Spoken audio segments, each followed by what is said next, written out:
అన్యాయానికి గురి చేసింది కాంగ్రెస్ ప్రభుత్వం, రేవంత్ రెడ్డి పాలన.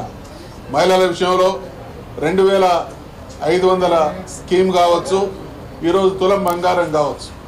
నిజంగా ఆడ మా మహిళా సోదరిమణులందరికీ కూడా బంగారం అంటే ప్రీతి.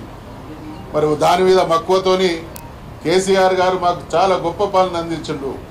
అయినప్పటికీ ఈ ప్రభుత్వం రకరకాలైనటువంటి స్కీముల ద్వారా మమ్మల్ని ఆదుకోబోతున్నది అనేటువంటి నమ్మకంతో వాళ్ళ అధికారంలోకి రావడానికి మహిళా సోదరిమణుల ఓట్లు, మహిళా సోదరిమణుల మద్దతే కారణమైతే ఈరోజు నిర్లజ్జగా ఈ ప్రభుత్వం మహిళా లోకాన్ని మోసం చేస్తూ ఉన్నది. పెళ్లి కావాల్సినటువంటి ప్రతి ఆడబిడ్డకు తులం బంగారం ఇస్తామనేటువంటి మాట హామీ ఇచ్చింది.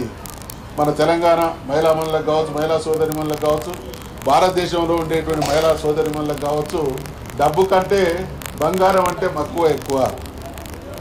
దాని విలువ కంటే బంగారం అనేటువంటి మాటే వాళ్ళను ఒక రకమైనటువంటి ప్రేరణకు గురి చేస్తుంది. కాబట్టి ఆ రకంగా సెంటిమెంటును ఉపయోగించి మహిళలకు బంగారాన్ని అమలు చేస్తామనేటువంటి హామీనిచ్చి నమ్మించి అధికారంలోకి వచ్చి మోసం చేస్తున్నటువంటి దుర్మార్గ పాలన తెలంగాణ రాష్ట్రంలో కొనసాగుతున్నది. కాబట్టి మరి తెలుగులో ఒక సామెత ఉంది, కలకంటి కంట కన్నీరు ఒలికిన సిరి ఉండనొల్లదు అనే సామెత.